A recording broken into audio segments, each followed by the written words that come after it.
د مالیې وزارت د دعوت او ارشاد ریاست د لوري دغه وزارت له کارکونکو څخه د دیني زده کړو په برخه کې د اخیستل شوی ازموینې د پایلو د اعلان او د ممتازو ګډونوالو د ستاینې په موخه غونډه جوړه شوه. په دغه غونډه کې د مالیې وزارت اداري معین مولوي دوست محمد مخلص، د ازموینو ملي ادارې مشر شیخ عبدالباقی حقانی، د دعوت او ارشاد ریاست د چارو د انسجام لوی رئیس مولوي شریف الله حقانی، د مالیې وزارت د دفتر لوی رئیس مولوي عبید الله ابو احمد، دغه وزارت د دعوت او ارشاد او د بشري سرچینو رئیسانو، یو شمېر نورو مسؤلینو او کارکونکو ګډون کړی وو. د ازموینو ملي ادارې مشر شیخ عبدالباقی حقانی د عصري زده کړو ترڅنګ د اسلامي شریعت د اصولو سره سم پر شخصیت جوړونه، نیک چلند او شرعي زده کړو حاصلولو باندې ټینګار وکړ او په ادارو کې د افرادو شرعي اصلاح د ادارې د پرمختګ مهم اصل وباله. زموږ ولس بل نظام نه غواړي.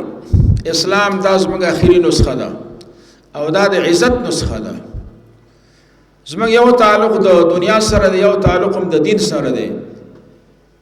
که د دنیا سره تعلق کټ شي، انسانان هم پاتې وو، مسلمانان هم پاتې وو. او که د دین سره هم د یو ملت لپاره تعلق کټ شو، نو بیا مسلمانان هم پاتې نه وي او انسانان هم نه پاتېږي، پوره انسانان باندې. دا ډېره مهمه ده چې موږ د دین سره ځان وابسته کړو. دین د عزت شی دی.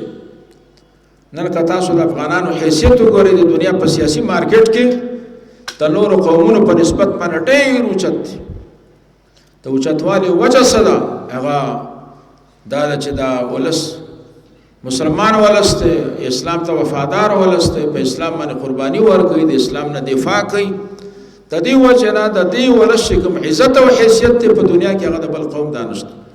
د مالیې وزارت اداري معین د دعوت او ارشاد ریاست فعالیتونه او خدمتونه مهم وبلل او سپارښتنه یې وکړه ترڅو ټول کارکونکي په چارو کې د ښه مصلحت او پرمختګ رامنځته کېدلو په موخه د دغه ریاست اصلاحي لارښوونې په ښه ډول عملي کړي. د دعوت ارشاد چې کوم کار ده،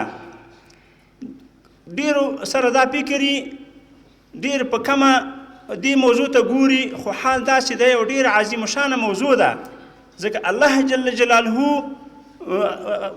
بهترین امت ویلی د دغه امت ته چې په امر بالمعروف او نهي عن المنکر کوي.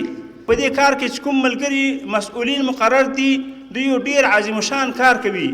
د دوی هر خبره اوریدل، منل او په هغې باندې عمل کول، دا په موږ تاسې باندې لازم دي. د دعوت او ارشاد ریاست د چارو د انسجام لوی رئیس وویل چې د علی قدر امیر المؤمنین حفظه الله د فرمان پر بنسټ په هر وزارت کې د دعوت او ارشاد په نوم یو خپلواک ریاست رامنځته شوی دی، ترڅو کارکونکي د دیني زده کړو ترڅنګ له اسلامي علومو او فرهنګ څخه هم برخمن شي او د ټولنې د اصلاح او د اسلامي نظام په پیاوړتیا کې مرسته وکړي. د اسلامي نظام په چوکاټ کې د خدمت قدردانی وکړو، شکر ادا کړو، ناشکري ونه شو، خپل مسؤلیت ته او منصب ته د خپل بس ته او د خپل خدمت ته په کم نظر باندې ونه ګورو. څومره با سعادت خلق یې اسلامي نظام کې، هغه نظام چې د ډېرو قربانیو په نتیجه کې په لاس راغلی، الله ته ورته منتخب کړی خدمت دپاره. په دې دومره خلقو کې الله پاک ته ستا انتخاب کړی، دا انتخاب الله کړی دی، دا انتخاب خداوندي دی. نو عرض هم دا دی ورونو چې د خپل مسؤلیت او منصب ته په کم نظر باندې ونه ګورو او کما حقه خپل مسؤلیت ته متوجه شو.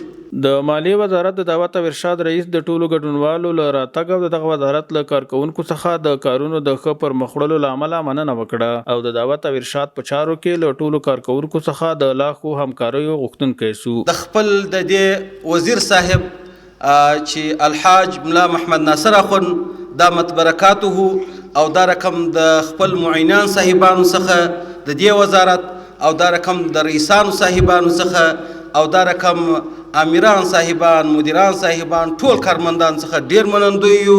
زموږ سره پوره همکاري کړې ده. الله جل جلاله دې د دوی ټول شرعي حوایج د خپل فضل کرم پر وسر ورادا کړي. په پای کې د ازموینې پایلې اعلان شوې او یو شمېر هغو کسانو ته چې لوړې نمرې ترلاسه کړې وې ستاینلیکونه ورکول شول او غونډه د خیر په دعایې سره پای ته ورسېده.